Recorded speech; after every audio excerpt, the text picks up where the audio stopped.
अगर आप भी चाहते हैं कि तिरंगा फिल्म्स का ऑडियो वीडियो सबसे पहले आप तक पहुंचे, तो लाल बटन दबाकर हमारे चैनल को सब्सक्राइब करें और घंटी का निशान दबाना ना भूलें।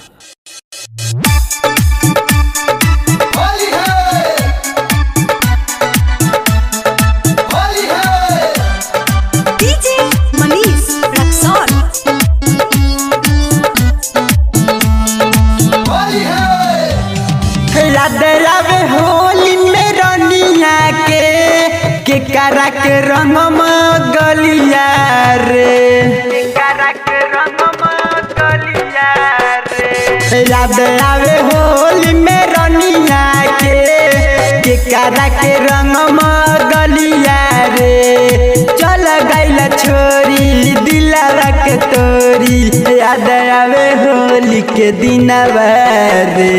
याद आवे होली में रनिया के कारा के रंग गलिया रे।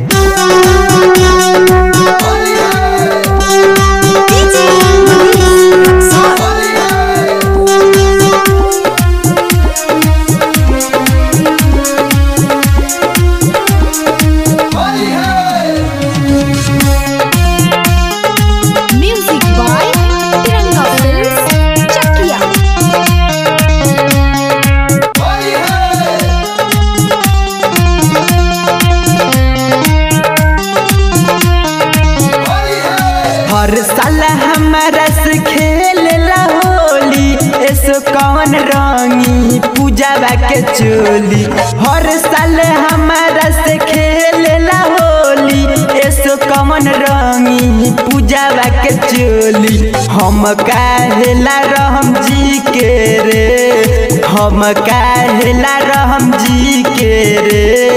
के करा के रंग गलिया रे। याद आवे होली में रनिया के करा के रंग गलिया रे।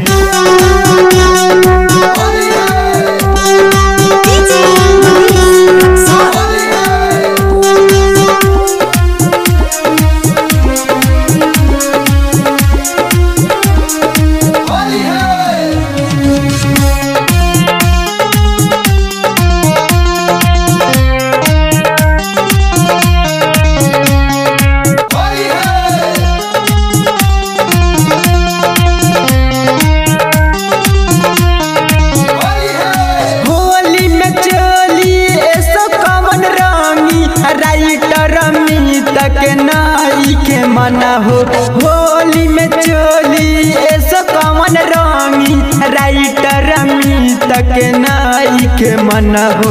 रवसन रह गइल धूरा में, रवसन रह गइल धूरा में। के करा के रंग गलिया रे। याद आवे होली में रनिया के करा के रंग गलिया रे।